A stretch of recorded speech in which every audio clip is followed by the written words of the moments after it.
ఒక్కొక్క రాష్ట్రంలో ఒక్కొక్క రకంగా ఉన్నటువంటి పరిస్థితి కాబట్టి దేశవ్యాప్తంగా ఎస్సీలు ఎవరని చెప్పి డిమార్కెట్ చేయలేవు, ఎస్టీలు ఎవరని చెప్పి నువ్వు డిమార్కెట్ చేయలేవు, ఓబీసీలు ఎవరో నువ్వు డిమార్కెట్ చేయలేవు. కాబట్టి రాష్ట్రాల పరంగా ఈ కులగణన జరగాల్సింది నెంబర్ 1.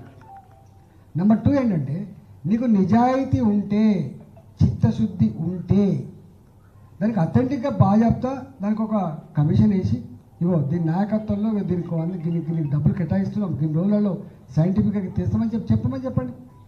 మద్రాసులో తమిళనాడులో వాళ్ళు బాజాప్తా చట్టబద్ధమైనటువంటి కమిటీ వేసి బాజాప్తా సర్వే చేసి ఇగో మా సోషల్ స్టేటస్కి ఇది, మా రాష్ట్ర స్టేటస్కి ఇది, మేము ఇట్లా చేయదలుచుకున్నామని చెప్పి చేసుకున్నారు వాళ్ళు. ఇవాళ బీహార్ ప్రయత్నం చేసింది. మీరు కూడా ఇవాళ నువ్వు అంటున్నావు దేశవ్యాప్తంగా ఈ తెలంగాణ రాష్ట్రంలో నువ్వు అన్నిటి జనాభా డే బై డే పెరుగుతుందనేది యాక్సెప్ట్ చేస్తావు కదా. అది 0.5% పెరుగుతుందా, 1% పెరుగుతుందా పక్కన పెడితే జనాభా పెరుగుతుందనేది సత్యం. జనాభా కొంచెం ఇల్లిటరసీ ఉన్న దగ్గర ఎక్కువ పెరుగుతుంది, కొంత బాగా ఎడ్యుకేటెడ్ ఉన్న దగ్గర తక్కువ పెరుగుతుంది అనేది కూడా వాస్తవం. మరి ఎస్సీల జనాభా పెరుగుతున్నది, ఎస్టీల జనాభా పెరుగుతుంది, ఓబీసీల జనాభా తగ్గుతుందా? చెప్పండి, మీరు చెప్పండి. ఇవాళ ఎంత దుర్మార్గం అంటే నీకు ఒక విషయం తెలుసా, 2011 జనాభా లెక్కల ప్రకారం ఇక్కడ 3,67,00,000 మంది 2011 సెన్సస్ ప్రకారం. ఇవాళ 2025 నాకు తెలిసి 4.5 కోట్లు దాటిపోయి ఉంటుంది. 3 కోట్లు కాదు, 4.5 కోట్లు దాటిపోయి ఉంటుంది. మరి 4.5 కోట్లలో నీ లెక్క ఎంత వచ్చింది? నీ కులాపరంగా లెక్క వచ్చింది? నీకు నిజాయితీ ఉందా? మళ్ళీ ఒక నిజంగానే నీ నిజాయితీ ఉండి నీ రిపోర్టు కరెక్టే అయితే ఎందుకు ఇవాళ మళ్ళీ సెకండ్ టైంలో పోతా ఉన్నావు? అంటే ఏదో బ్లఫ్ చేసి మోసం చేసి తిమ్మిని బమ్మి చేసి నేనేదో ఛాంపియన్ అని చెప్పుకునే ప్రయత్నం చేసినావు.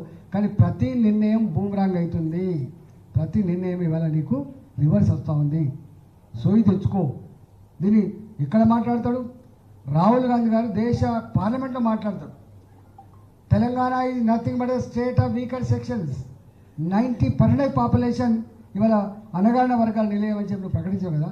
మరి అణగారిన వర్గాల నిలయం అని ప్రకటించబడ్డ ఈ రాష్ట్రంలో మరి నీ బీసీ జనాభా 46% ఉంటుందా? 46 తగ్గించు.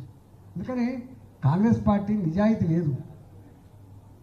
చెయ్యి, రాష్ట్ర పరిధిలోకి వస్తుంది. ఎవరు తప్పడతారు?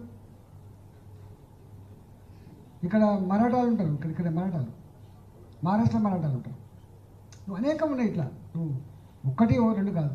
నాకు తెలిసి ఇప్పటిదాకా దేశవ్యాప్తంగా 2 కులాలు అంతటా ఓసీలుగా చెలమేటలు, ఒకటి వైశ్యులు, 2 బ్రాహ్మణులు. మిగతా ఎవ్వరు కూడా ఇక్కడ కాదు. మీకు క్షత్రియులు కారు, చివరికి జాట్ కూడా కాదు అక్కడక్కడ. అందుకని మేమేమంటున్నాం, భారతీయ జనతా పార్టీగా మోసం చేయండి. డ్రామా కంపెనీ కాదు ఇది. ప్రజల జీవితాలతో చెలగాటమాడే ప్రయత్నం చేయకండి. అందుకనే ఓటు వేసేటప్పుడు ప్రతిదీ కూడా కౌంట్ చేసుకోవాలి, తర్కించుకోవాలి. ఎవడు మనోడు, ఎవడు మందోడు, ఎవడు మాట చెప్పి తప్పేటోడు, ఎవడు మాట ఇస్తే కట్టుబట్టోడు అనేది ఉండాలి. నేను మోడీ గారు ఉన్నారు, సచిన అమెరికా హామీలు ఇయ్యడు, ఇచ్చిందంటే 100% అమలు కావాలి. ఈయన హామీలనే అమలు చేస్తున్న ప్రభుత్వం ఈ ప్రభుత్వం, గుర్తుపెట్టుకో. వీళ్ళేమో డ్రామా కంపెనీ ఎన్నికలు ఒడ్డెక్కదాకా ఓడమల్లప్ప, ఒడ్డెక్కినాక బోడమల్లప్పలాగా మాట్లాడతాడు. వీళ్ళు ఇవాళ బీసీల గురించి మాట్లాడుతున్నాడు. ఈ దేశాన్ని పాలించినాడు ఎవడేంటి? నేను మొన్న పార్లమెంట్ అడిగినా, నువ్వు మాట్లాడుతున్నావు ఈ దేశాన్ని ఈ 77 సంవత్సరాలు పరిపాలిస్తే దాన్ని 48-49 సంవత్సరాలు పాలించింది కేవలం కాంగ్రెస్ పార్టీ, గుర్తుపెట్టుకోండి. మరి 50 సంవత్సరాలు పాలించినవు ఇక్కడ ఈ రాష్ట్రం ఇప్పుడు 1956 ఇవాళ 2025 దాదాపు 70 సంవత్సరాలు, 69-70 సంవత్సరాలు. ఈ 70 సంవత్సరాల చరిత్రలో దాదాపు 40-45 సంవత్సరాలు పాలించి నువ్వే కదా, కాంగ్రెస్ పార్టీ కదా. ఒక్క బీసీ ముఖ్యమంత్రి చేయకపోతుంది, ఒక్క బీసీ ముఖ్యమంత్రిని ఎవడడం వచ్చింది నీకు? ఒక ఎస్సీ ముఖ్యమంత్రి చేయకపోతుంది, ఇలా మైనార్టీల గురించి ఉరకపోతావు కదా, ఒక మైనార్టీ ముఖ్యమంత్రి చేయకపోతుంది. నీలం సంజీవయ్య పాపం ఎస్సీ కొద్ది రోజుల పాటు ముఖ్యమంత్రి అని తప్ప ఈ రాష్ట్రంలో ఎన్నడూ కూడా ఒక ఎస్టీకో, ఒక మైనార్టీకో, ఒక ఓబీసీకో ముఖ్యమంత్రిని చేసే చరిత్ర ఉందా? ఆలోచించండి, చేయండి, మీరు లెక్క తీయండి. ఇంతమంది ముఖ్యమంత్రులు మారినారు, ఎవరైనా ప్రాంతీయ పార్టీలు అయితే వాళ్ళ కుటుంబ పార్టీలు కాబట్టి వాళ్ళ కుటుంబం ఉన్నంత వరకు వాళ్ళు గెలిచేంత వరకు వాళ్ళే ఉంటారు కదా, దాంట్లో ఇంకో కులానికి ఆస్కారం లేదు. ఆ పార్టీలలో సోషల్ జస్టిస్ గురించి మాట్లాడమే మూర్ఖత్వం అవుతుంది.